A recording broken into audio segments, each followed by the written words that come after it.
വിപ്ലവകാരിയായ നവോത്ഥാന നായകൻ എന്ന് ഭാരതസഭ ഒന്നാകെ അംഗീകരിച്ച് ബഹുമാനിക്കുന്ന വിശുദ്ധ ചാവറ കുര്യാക്കോസ് ഏലിയാസ് അച്ഛൻ്റെ തിരുനാൾ ജനുവരി 3 സഭാമാതാവ് ആഘോഷിക്കുന്നു. വിശുദ്ധ കുര്യാക്കോസ് ഏലിയാസ് ചാവറ പിതാവ് 1805 ഫെബ്രുവരി 10 ആലപ്പുഴയിൽ കൈനഗിരി എന്ന ഗ്രാമത്തിൽ ചാവറ കുടുംബത്തിൽ ജനിച്ചു. അപ്പൻ കുര്യാക്കോസും അമ്മ മറിയം തോപ്പിലും ആയിരുന്നു. 1815 പ്രാഥമിക വിദ്യാഭ്യാസത്തിന് ശേഷം ചേർത്തലയിൽ പള്ളിപ്പുറം സെന്റ് മേരീസ് പള്ളിയോടനുബന്ധിച്ചുണ്ടായിരുന്ന സെമിനാരിയിൽ പാലയ്ക്കൽ തോമാ മൽപ്പാന്റെ കീഴിൽ വൈദികനാകാൻ പഠിച്ചു.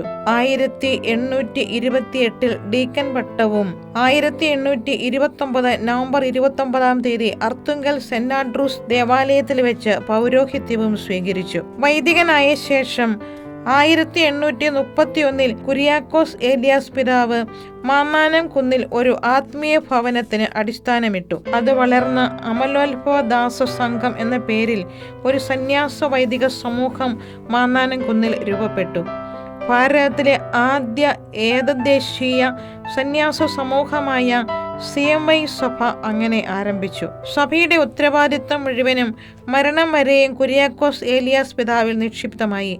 കേരള കത്തോലിക്ക സഭയെ പിടിച്ചുലച്ച റോക്കോസ് ഈസ്മയിൽ നിന്ന് സഭയെ സംരക്ഷിക്കുന്നതിനായി കുര്യാക്കോസ് ഏലിയാസ് പിതാവിനെ മെത്രാപ്പോലീത്ത വികാരി ജനറലായി നിയമിച്ചു. 1831 മുതൽ മാന്നാനത്ത് പ്രവർത്തിച്ച കുര്യാക്കോസ് ഏലിയാസ് പിതാവ് വിദ്യാഭ്യാസ പുരോഗതിക്കായി മാന്നാനത്ത് സംസ്കൃത സ്കൂൾ ആരംഭിക്കുകയും വൈദികരുടെ വിദ്യാഭ്യാസത്തിനും രൂപീകരണത്തിനുമായി സെമിനാറികൾ പ്രവർത്തനം ആരംഭിച്ചു. പ്രൊട്ടസ്റ്റന്റ് വിശ്വാസികളിൽ നിന്ന് അനേകം ലഘുലേഖകൾ കത്തോലിക്കർക്കെതിരെ പ്രചരിച്ചിരുന്ന സമയത്ത് കേരള സുറിയാനി സഭയ്ക്ക് ഒരു പ്രസ് മാന്നാനത്ത് അദ്ദേഹം ആരംഭിച്ചു. സത്യദൈവ വിശ്വാസം, ഭക്തി, സഭാസ്നേഹം എന്നിവ ജനങ്ങളിൽ വളർത്തുന്നതിന് അദ്ദേഹം തീവ്ര പരിശ്രമം നടത്തി. പിടിയേരി സമ്പ്രദായം, ഊട്ടുനേർച്ച, തിരുക്കുടുംബ ഭക്തി എന്നിവ അദ്ദേഹം പ്രചരിപ്പിച്ചു. ആത്മീയ ഉണർവ് ജനങ്ങൾക്ക് നൽകുന്നതിനായി 40 മണി ആരാധന, ഇടവക ജനങ്ങൾക്ക് ധ്യാനം നടത്തുന്ന ശൈലി, ഞായറാഴ്ചകളിൽ പള്ളികളിൽ പ്രസംഗിക്കുന്ന ശീലം എല്ലാം ആരംഭിച്ചത് ചാവറയച്ചനാണ്. എല്ലാറ്റിൻ്റെയും പിന്നിൽ ദൈവം മഹത്വപ്പെടണം, ദൈവഹിതം നടക്കണം എന്ന ചിന്ത മാത്രമായിരുന്നു അദ്ദേഹത്തിൻ്റേത്. ഓരോ പള്ളിക്കുമൊപ്പം ഒരു വിദ്യാലയം വേണമെന്ന പള്ളിക്കുടം നിയമത്തിലൂടെ കേരളത്തിലെ വിദ്യാഭ്യാസ മുന്നേറ്റത്തിന് അദ്ദേഹം അടിത്തറയിട്ടു. കേരള ജനതയുടെ മുഴുവൻ വളർച്ചയ്ക്കും ഉയർച്ചയ്ക്കും ആത്മീയവും ഭൗതികവുമായ നേട്ടങ്ങൾക്കും ഒട്ടേറെ സംഭാവനകൾ ചാവറ പിതാവ് ചെയ്തിട്ടുണ്ട് എന്നത് സത്യമാണ്. ജീവിതത്തിന്റെ അവസാന 7 വർഷക്കാലം കൂനമ്മാവിലായിരുന്നു ചിലവഴിച്ചത്. 1871 കൂനമ്മാവിൽ ഭാഗ്യമരണം പ്രാപിച്ച കുര്യാക്കോസ് ഏലിയാസ് പിതാവിനെ കൂനമ്മാവ് സെന്റ് ഫിലോമിനാസ് ദേവാലയത്തിൽ സംസ്കരിച്ചു. പിന്നീട് 1889 മെയ് 24 ചാവറ പിതാവിന്റെ ഭൗതിക അവശിഷ്ടങ്ങൾ കൂനമ്മാവിൽ നിന്നും CMY സഭയുടെ മാതൃഭവനമായ മാന്നാനം ആശ്രമ ദേവാലയത്തിലേക്ക് മാറ്റി സ്ഥാപിച്ചു. ജീവിതകാലത്ത് തന്നെ വിശുദ്ധിയുടെ നിറകുടമായിരുന്ന ചാവറ പിതാവ് മരണശേഷം അനേകർക്ക് ആശ്രയ കേന്ദ്രമായി.